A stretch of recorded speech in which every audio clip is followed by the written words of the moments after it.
All right, good morning. Good morning, everyone. Good morning.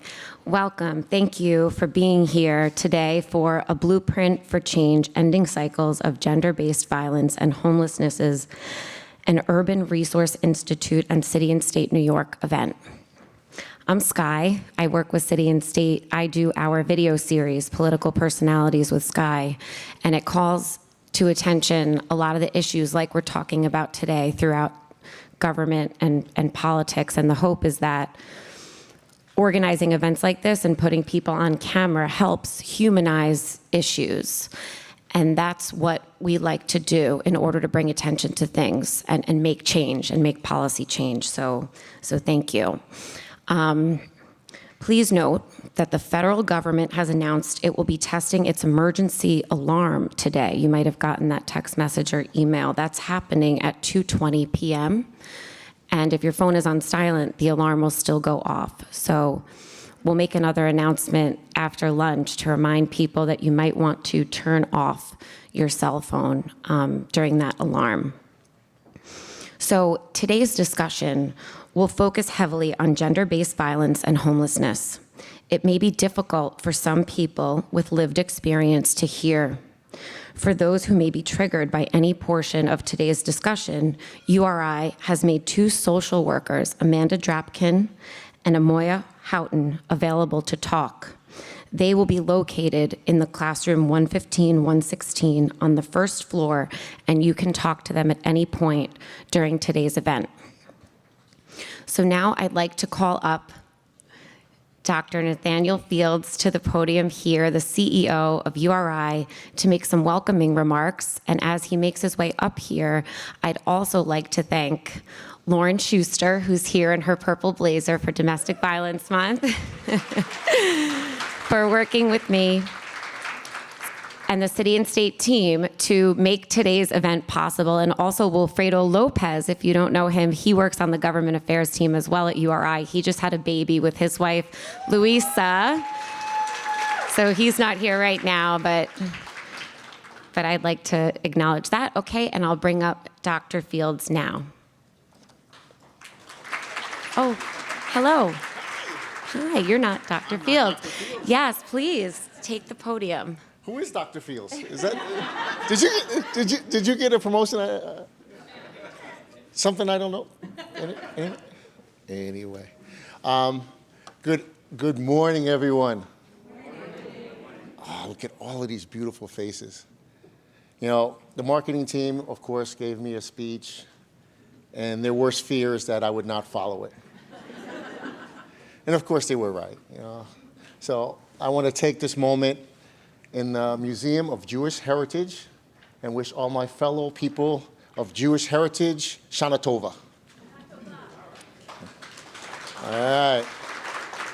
Which in Hebrew, I believe, means have a good year. But I want to use it for today that we will have a great day. This is going to be a great day. Like, you know, I want to get emotional. I am a grandson of a reverend, Baptist reverend, right? But this is such a beautiful day. We're in October, and the weather outside is just absolutely unbelievable. So I'm sure a lot of you will get distracted looking out the window, wondering why I'm not at work, why I'm here. And so enjoy the day. It's going to be a great day, a lot of great speakers, a lot of great energy. So once again, I'm not Dr.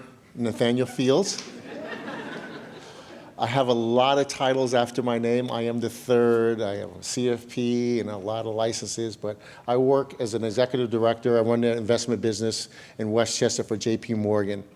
I currently have the distinct pleasure of being the chair of the URI's Board of Trustees. I would like to thank, first and foremost, my trustees that are here today. So at this table, I have Ms. Phyllis Arnold, Tabitha Williams, and Alan Collard, amongst all the other trustees that could not possibly make it. Thank you guys for coming and doing what you do. I would like to thank City and State, in particular Lisa Blake and Sky, who just spoke, Ostreicher, their partnership and hard work putting together today's event. And of course, Ray Ortega, the editor-in-chief of the City and State. I would also like to extend our gratitude to Sharon Norzazadeh and the wonderful folks here at the Museum of Jewish Heritage, once again, Shana Tova, for providing such a beautiful backdrop for today's important discussion. Having served on URI's board for 20 years, actually this month is my 21st anniversary. I would also like to thank my partner in crime who celebrated also 21 years. That's Jennifer White Reed. She's over there like, no, don't bring me up. Child labor laws were not in existence back then, right? So I've seen the organization undergo incredible evolution during this time. URI has become the largest and leading provider of domestic violence shelter services in the country. In the country. I say the universe, the world, but in the country. We've expanded a number of temporary housing units we provide, and at the same time, also expanded the reach of our programs to ensure that we can continue to meet the growing needs of families experiencing homelessness and the survivors of domestic violence and their families. And today, in continuation of that evolution, we are working together with policymakers, survivors, and advocates to develop solutions that will ultimately stem the growing need. Leading this evolution with a goal towards removing barriers towards safety and healing is URI's CEO, Dr. Nathaniel Fields.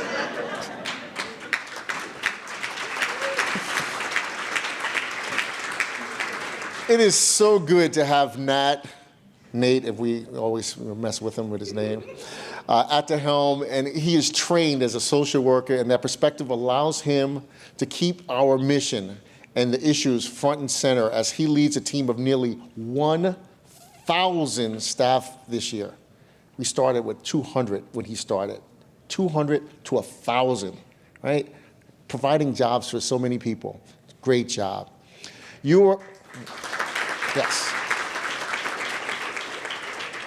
URI has pioneered some innovative approaches to ending gender-based violence and homelessness that is reflected in our services, advocacy, and properties, which you will learn later today, and it's been a pleasure to partner on this journey. With that, I'm almost done. They gave me 5 minutes, so I think I'll take some more time. No, okay. I was going to sing, but we'll save that for later. I would like to introduce our Chief Executive Officer of Urban Resource Institute, Mr. Nathaniel Fields.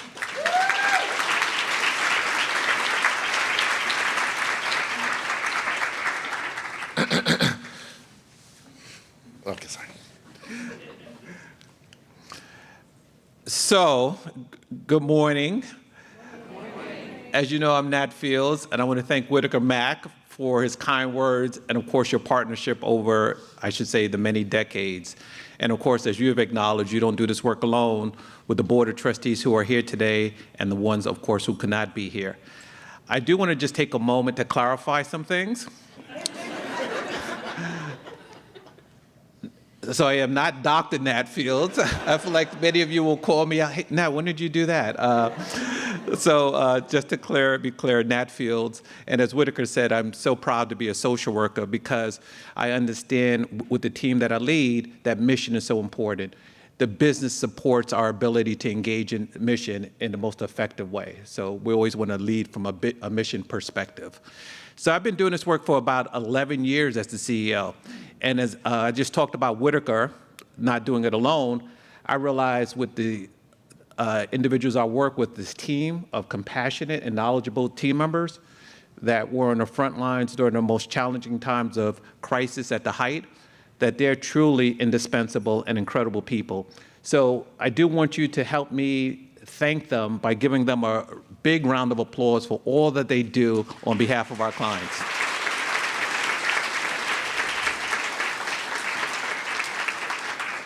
Thank you, team. I'm also so excited to see so many of you here choosing to spend this Wednesday engaging in this very important conversation. Whittaker asked you not to look outside, but I do. When we're so busy, and as New Yorkers, sometimes we don't look up. So when you do have a chance, do look outside. Nature has provided us with such a beautiful scene, so do take an opportunity to do that.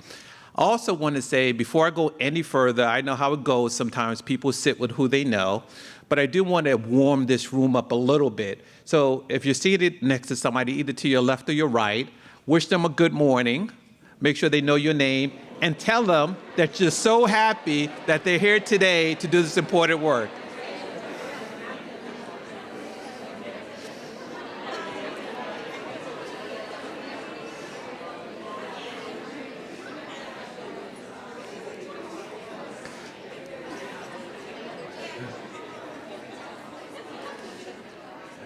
All right.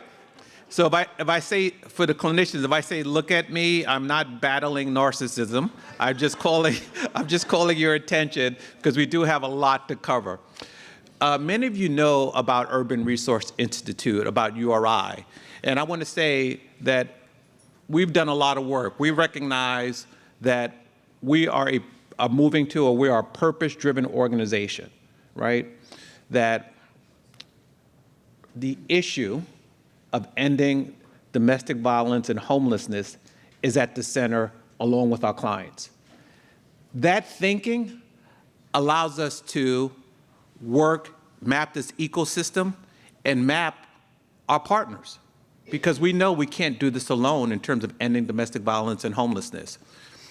So it's going to take all of us, right? Our agency partners, our elected officials, all of you in this room and our community at large to come together and to solve this very important issue. And I've talked to some of you offline.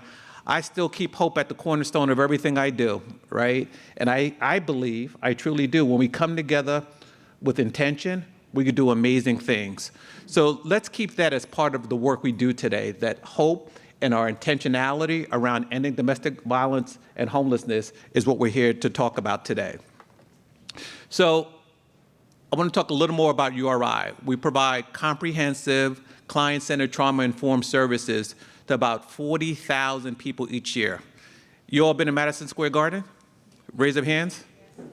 Anybody not? Oh, all right. Oh, one person. So for you, what's your first name? Yeah, the person the person back here that hasn't been to Madison Square Garden. Katie. We're going to give you a visual. Madison Square Garden holds about 20,000 people, right? We work with about 40,000 people, twice the seating capacity of Madison Square Garden. So we work and have a tremendous opportunity to influence, impact so many people each and every year. It is really amazing when you think about it. We engage in violence prevention with also thousands of young people in middle school and in high school. We support them in building healthy and strong relationships. We're also working, sometimes people think it's a bit controversial, but we're working with people who do harm to hold them accountable, while providing them with evidence-based, trauma-informed interventions. On any given day in New York, we have about 2,200 people staying in one of our safe shelters. And with that, the Urban Resource Institute, as Whittaker Mack talked about, has been able to deepen our impact and become this larger and impactful organization in New York City and in the country. The staff members you just applauded for, they innovate and advocate with this level of intention.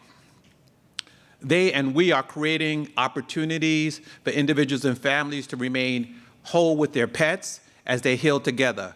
We're working with survivors around economic independence and justice, and we're creating healing environments that will end generational cycles of trauma and suffering. I was just talking to someone around here today, and he said, I want to hear more about that, ending generational cycles of trauma. So we're going to talk about that.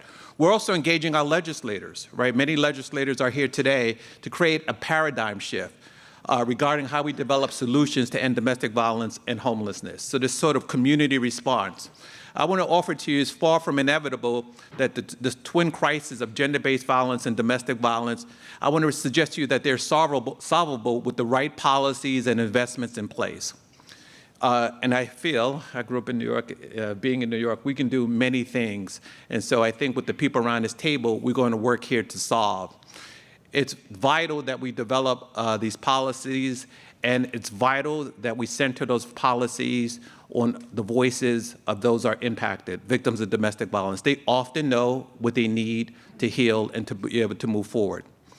So we're not doing this work alone. You've been deputized, you're ambassadors. Some of you are doing incredible work in your own space. But remember this conversation around this ecosystem, that we're all in this together with the issue and the client at the center, and we're working today. And I want to say, helping us do this work, we have a really good surprise for you. We have multi-talented, well, let me start over, because I got to bring her up here appropriately. Today, to help us do this work, we have a multi-talented, award-winning actor and singer who uses her voice and, might I say, her very limited free time, because she's quite busy between filming and performing, to help amplify the voices of those who need it the most. In addition to being a Grammy Award winner, which feels, at least to me, like enough, she's also, Dr. Dawnn Lewis is also founder and CEO for New Day Foundation. It's a nonprofit organization that provides financial and programmatic support to underprivileged youth and grassroots community-based nonprofits. And if that wasn't enough, Dr. Lewis is also president and CEO of the Morning Jewel Inc., a multi-platform production company in the areas of film, television, animation, music publishing, and experiential events. We met Dawn during COVID. She was on Broadway doing Tina, and she came directly, mask and safety, to drop off donations to URI because that's how committed she is to the work. I joke about how busy she is, but she's invested in this work. So I want you to, Dawn is, of course, embodies resiliency, and so we're so honored that she's here today. And please make her feel welcome as Dr. Dawnn Lewis shares some conversation with us.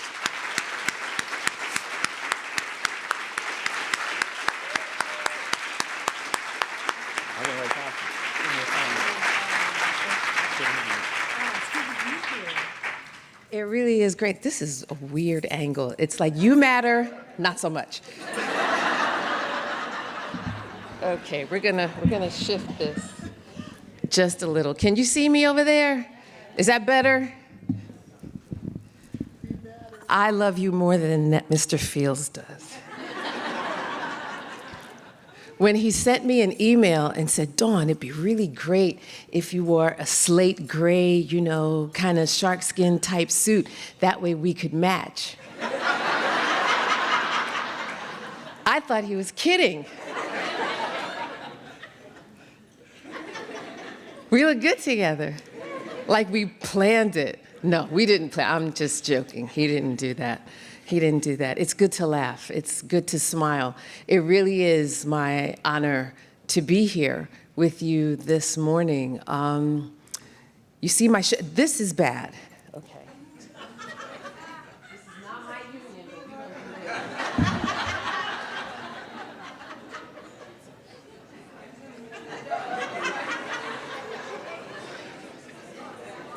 Whoever needs that can put it back. Are you good? Is that better? Excellent. I'll say it again. I love you more than Mr. Fields.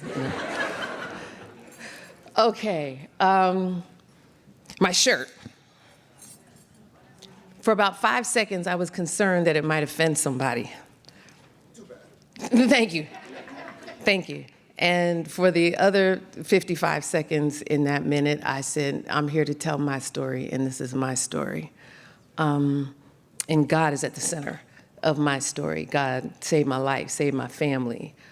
When you talk to a room like this one, the first thing you realize is that you're preaching to the choir.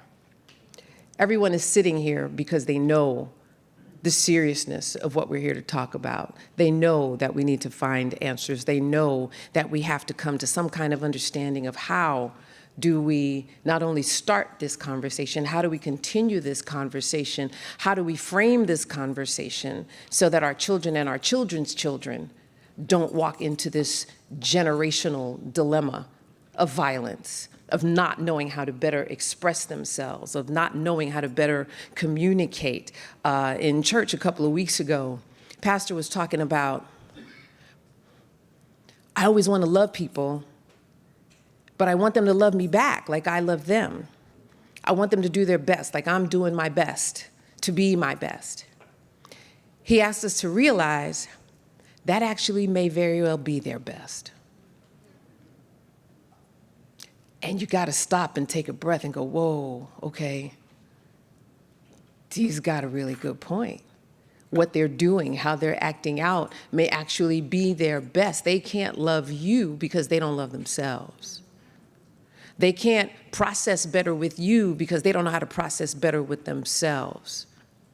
And dealing with you in this manner that makes them feel in control, superior, is because they feel that they have no control anywhere else. They don't feel valued, superior, empowered anywhere else. So for some twisted reason, their behavior towards you, this violence, this need to have you submit to them any way they can figure to make you do that, that is how they are processing that. Because they don't know how to do it for themselves. They don't receive that for themselves. So what you may be receiving may very well be their very best. But at the end of the day, God promised you his best. And if that's not it, then you need to wake up, and step out and free yourself so that you are in position to receive God's best. As Mr. Fields mentioned, I'm going to call you Mr. Fields while I'm standing on the mic. As Mr. Fields mentioned, a few years ago, I was here on Broadway doing the show about Miss Tina Turner. The most important reason why I wanted to do that show was because it was my story. It was my relationship with my mother. We butt heads when I was younger because I didn't understand why she was so strict. Why are you keeping such a tight rein on me? But at the same time, I understood but didn't necessarily want to receive, because long before I ever had my own voice, I watched my mom be basically brutalized and abused by my very, very charming, very, very resourceful, very, very well-connected father. When I was small, my dad was the lead homicide detective for the borough of Brooklyn. He was head of the Department of Homicide down at Borough Hall. So when my dad, if you can imagine, in the 60s, I wasn't born until the 80s, but in the 60s, my dad, being African, actually he wasn't African American. My family's from South America, from Guyana. Any South Americans, anybody other from the, okay, all right. So you know that in those particular countries and cultures, men rule. Women are raised to serve the men. That's your objective in life, and that's just understood. So women who get educated, you're only educated to be put in the same place as some man to find you so that you can release your education and have kids and take care of him. Not putting it down, that's just what it is. That's just facts. A lot of that cultural mentality is here in the US as well. And then it goes even deeper when you come into different race groups of what is expected between the roles of men and women. So my family comes up from Guyana. My dad serves in the Army. And through that, he gets his citizenship, marries my mom, sponsors my mom to come up. She, in turn, gets her citizenship, sponsors her siblings, she's the oldest of 8, and her parents to come into the States. So myself and my brothers, they were born in the 60s and 50s. I was born in the 80s. We're the first in our family born in this country. So my dad gets here and immediately, so that he's not ridiculed in the armed forces, does what he can to lose his accent. So my father goes from speaking like this to, yo man, what's up? How you doing? What's happening? He wants to be American. He wants to be the cool dude, but he's still black. When my oldest brother was born in South Dakota, where my dad was stationed, he was listed as white on his birth certificate for the first 6 months of his life. Because my mother and my father were told if he was born in this hospital, he has to be white. We don't have black people in this hospital. So we still tease my brother to this day that he came out the womb trying to pass. It don't work. No, no, no. The government's gonna get you.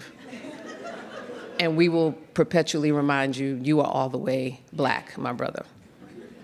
So when my dad retires, he comes to New York City and gets connected with the police department, goes through the ranks, and is now a detective. And not just a detective, but the lead detective in the Department of Homicide for Brooklyn, New York. So on the one hand, that's affirmative action. On the one hand, that is acceleration for people of color. And on the other hand, it is a boat full of resentment for everyone that has to serve under you that is not black. So my dad was fully empowered, yet often emasculated at the same time. So my charming, hip, newly Americanized father, after his day of work, day in the field, comes home and looks at his South American bride, and all the rage, all the frustration, all the impotence, all the everything, all the fear gets taken out on her. They start having kids, and we get to join the party as well.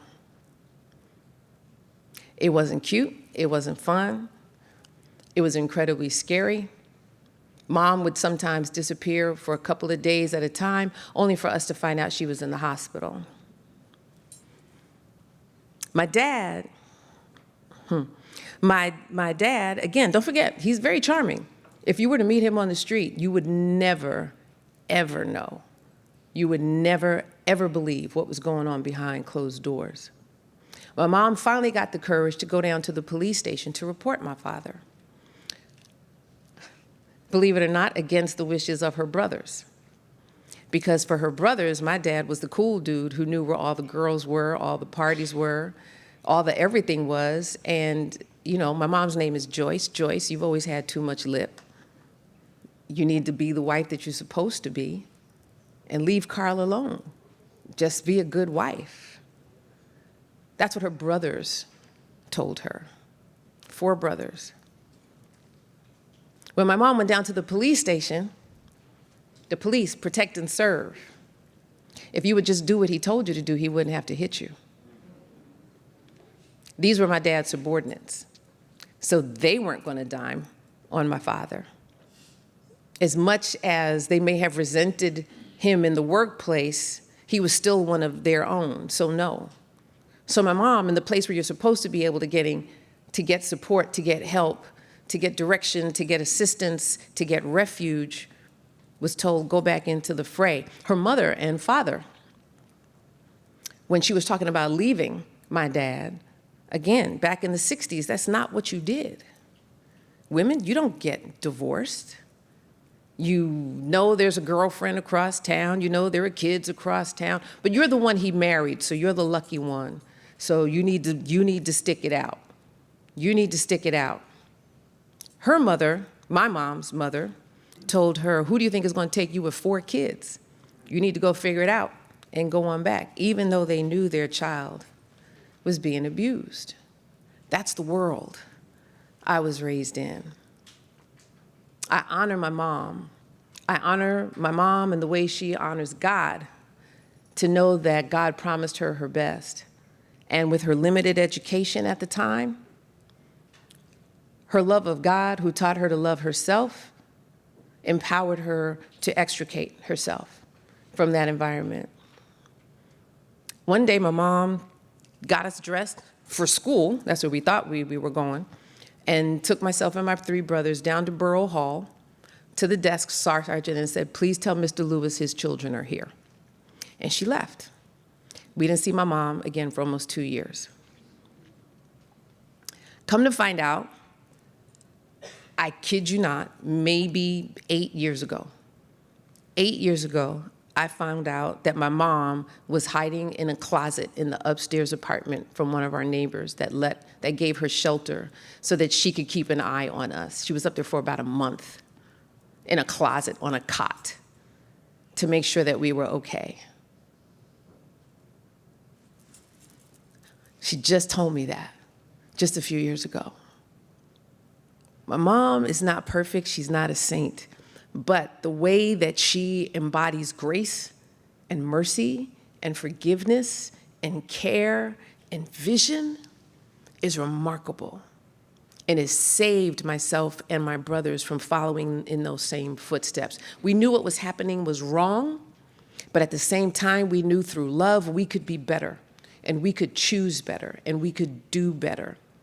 The reason my mom only stayed in that closet for a month was because my dad could only tolerate us for a month. By the end of that month, he had decided he was going to put us in foster care. He didn't want to deal with it. So I think I was about 5 going on 6 years old. And I remember being taken to this woman's house. All I remember was dark green. And my dad handed her a suitcase and said, behave yourself, and was leaving. It's like, where are you going? She said, I'm leaving, you're gonna stay here with these nice people. I looked at her, I said, I don't know her. I'm not staying here, where are you going?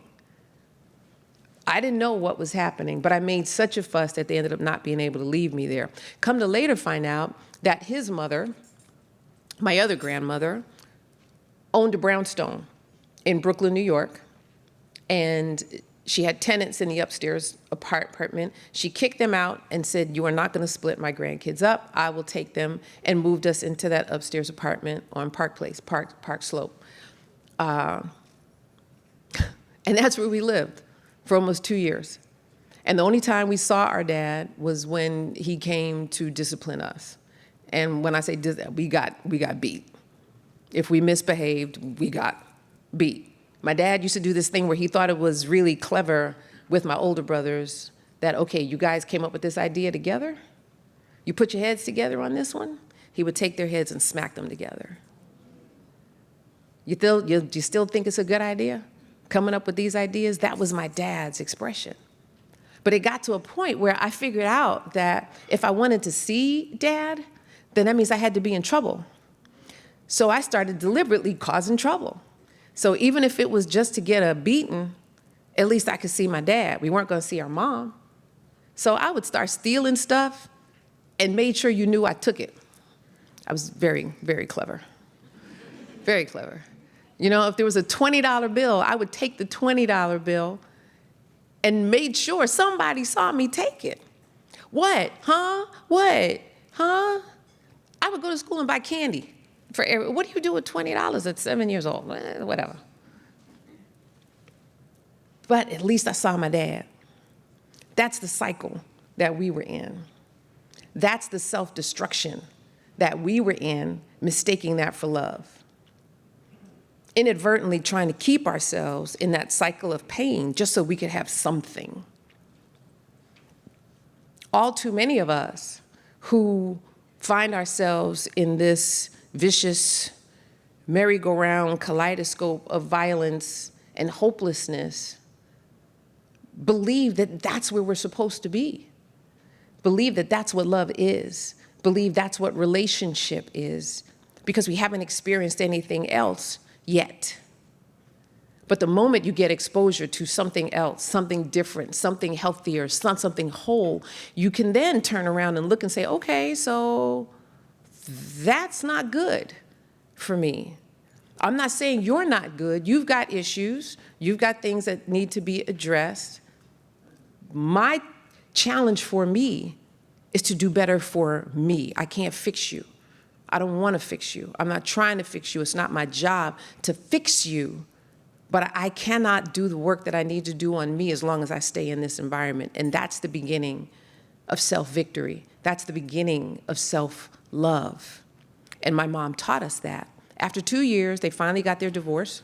My mom came back and got us, but now she had enrolled in school. My dad didn't want her to go to school to finish college. So she was working during the day and going to school at night. So we were back in our original home with the tenants upstairs that helped my mom sequester and save her life. And they would watch us while we were downstairs doing whatever we were doing or not supposed to be doing. We would get the broomstick on the roof. I hear you down there. Boom, boom, boom. Go to bed. I said, dang, she hears everything. And then we moved on with life without that violence. And believe it or not, without my mom daily infusing us with how awful my father is.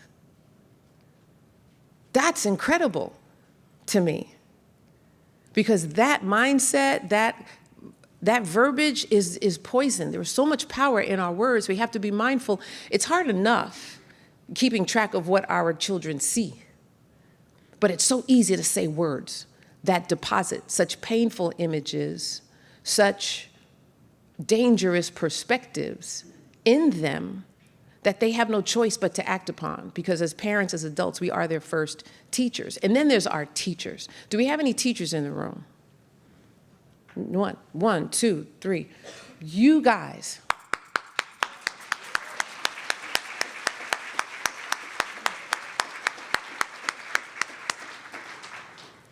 When my own family had no idea what to say to me, because now we became the black sheep of the family. My mom was the first one to be divorced. She raised us to be independent thinkers. She raised us to be resourceful. She had the audacity to send me to the dance class and encourage me to sing. My grandparents, to my 7-year-old self, looked me in the face and said, "You are going to go straight to hell, and your mom is sending you there." Because the environment she is pushing you into is the devil's playground. Nothing good happens where people are singing and dancing and theater and doing, all of this kind of stuff. Wow, 7 years old. But my mom, my teachers, saw beauty in me, saw light in me, and encouraged me to find and be my best self. And so here I am today on Broadway, telling the story of a woman whose mother she watched and whose very charming father, who was actually the pastor in their community church, come home and assault her mother. Her mother left to save her life, to eventually come back and claim her children, only for Tina herself to find herself involved with a man who treated her the very way she watched her mother be treated, but she was there for more than 16 years.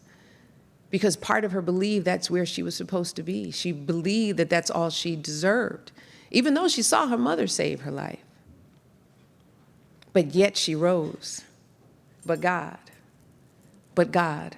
she rose. She expressed and experienced God in a different way as a Buddhist, but still, it was that higher power. It wasn't within herself, and she found the help. She had the friends, she had the village, she had the community that spoke into her that you deserve better and guided her toward those resources. The last thing I ever wanted to do was be in any kind of situation, even remotely familiar to what my mom experienced. And lo and behold, fell right into it. He was very charming, deacon in the church, retired NBA player, grown man. I was gonna say something else, but grown man. Went to premarital counseling with the pastor for months before getting married. And I kid you not, on our wedding night, it was like his head spun around. It was like, this is how this is gonna go. I'm sorry, what? Yeah. So within 5 months, the real him showed up. 5 months after pledging to love each other for the rest of your lives. I said, okay. Just not what I signed up for. God promised me his best, and you ain't it. So we don't have to fight about this. We never even moved in together because that's how immediate it was. And something in my spirit said, yeah, just slow your roll. Okay, we're married. We can do this anytime. I lived on the West Coast. He lived on the East Coast. And I said, you know what? My stuff that's in your closet, I'm just going to get that.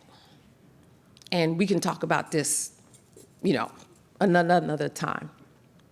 His response, and this is his response, forgive my language, I will fucking kill you before I let you leave this house. I'm sorry, what? That's not what you say to a girl from Bed-Stuy. That's not going to end well, not for either of us.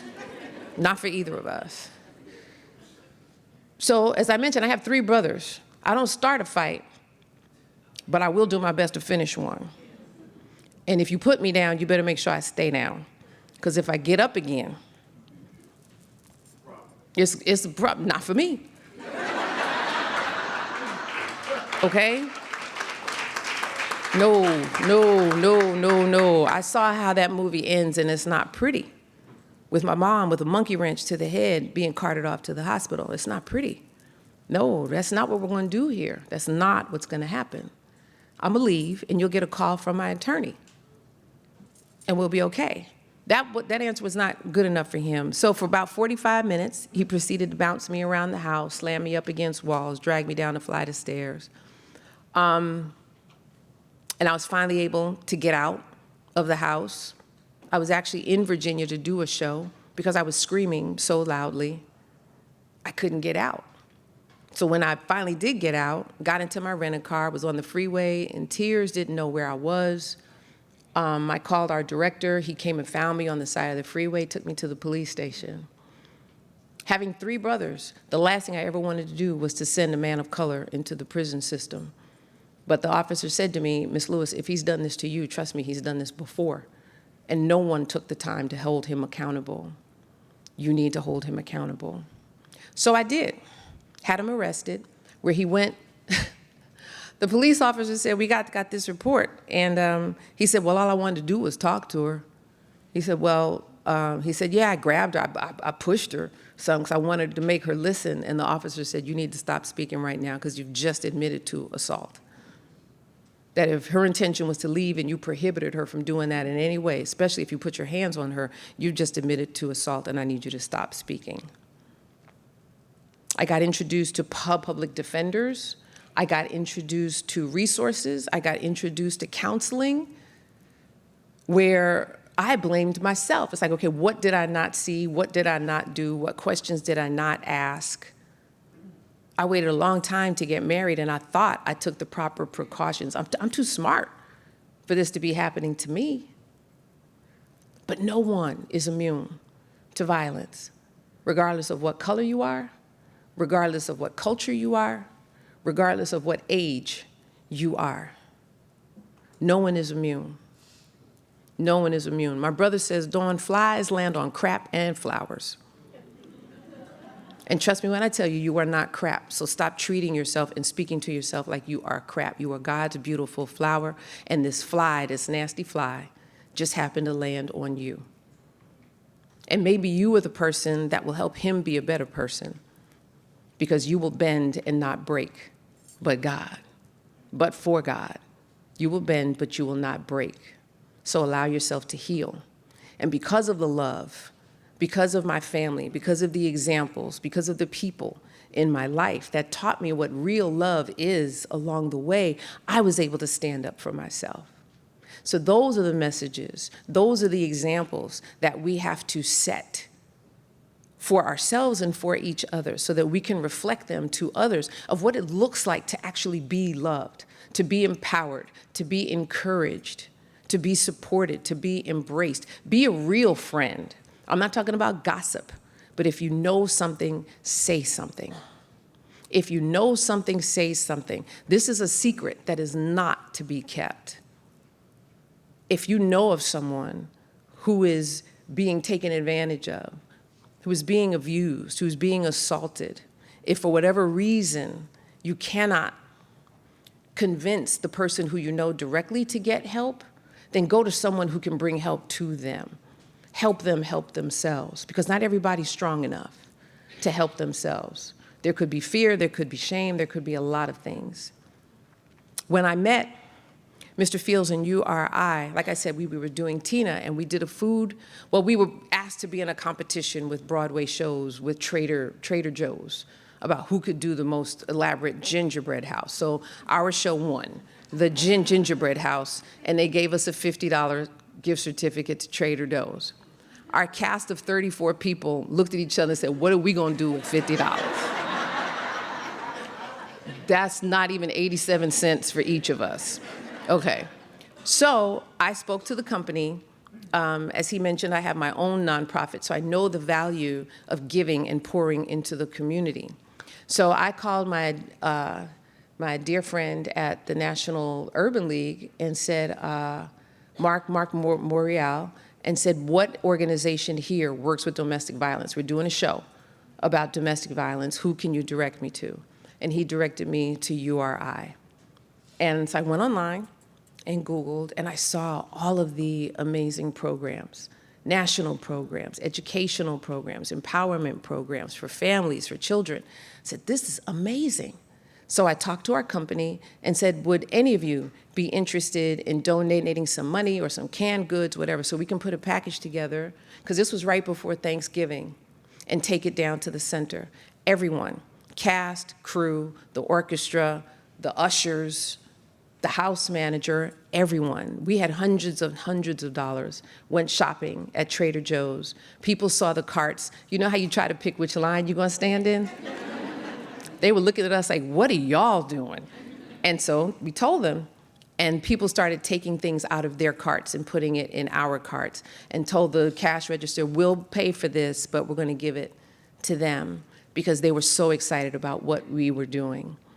Myself and one of our wardrobe people, Daniel, who helped us put it together, were so excited to drive. We got there to URI, pulled up in front, and we were like, there's more?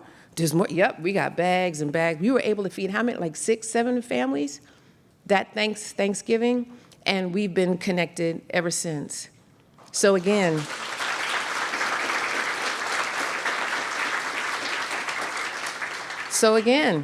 like Tina, I rise. I will continue to rise. My mom just turned 90 years old. Grace of God, no. She still lives on her own. She still drives. She gives God glory every day. Prays over myself and my brothers like we're 7 years old. It's, you know, thank you, Father, and keep you safe and thing. And come in here this morning and say, all right, Didi, none of y'all can call me that, okay? Didi, I want you to, not your words, but this must let the Lord use you, okay? And say things and release things. It may be a little embarrassing for you, but it could save someone's life, you know. Okay? All right. God carried you through all of this for a reason. And he's got so much more he wants to do with you, through you, and for you. So again, as challenging as it can be sometimes to be so transparent, I know that that saves lives. I know it makes a difference. I know it saved mine by being transparent enough to say, this just happened to me. I can't believe it. What do I do? To then get the onslaught of, well, that happened to me too, and happened to me too. And you're looking at these people like, wait, stop. I had no idea. No idea. The shame can be real. But it's not your shame, it's their shame. Shame on them for handling relationship the way that they did. Shame on them, and God bless you that you're still here. I did an event, okay, this is my last thing. I did an event a couple of weeks ago in, of all places, Milwaukee. And this young lady who was on the panel comes up to me and whispers, we know somebody in common. Usually when it starts like that, you're like, okay, here we go. We know somebody in common. I was like, okay, who would that be? Your ex. I was like, my ex what? My ex what? And she said, well, my very best friend was his first wife. I was like, still. And she looked at me and goes, you know. I said, oh, why would you introduce yourself that way? Of all things, you could have really just said hi. But yeah, dredging that back up. When I was going through my divorce, I found out I wasn't his second wife, I was his third wife in 6.5 years, which means within a year and a half, divorce papers were on the table for everybody. I found out that 2 weeks before our wedding, another woman was suing him for about $20,000 because she loaned it to him with the understanding they were going to be getting married until she saw our wedding announcement. Nice guy. I mean, it just goes on and on and on. You can only learn so much about the people you're engaged with, and you do your best to do your best. But there are those who also know. Talk to each other, not gossip. You know what you know. If you see somebody heading toward trouble, be brave enough to say, you don't want to go that way. And if they still go that way, at least they go with information. But love them like a friend. Love them like a friend. Don't be so worried, well, you were so happy and I didn't want you to be mad at me. No, truth is truth. Truth is truth. So let's love each other enough to direct each other toward healing, toward wholeness, to protection, to support, to guidance, to everything that you all stand for and are here to provide. I sincerely applaud you and thank you for your effort, and I couldn't be happier to have been here and included in today's program. Thank you very much.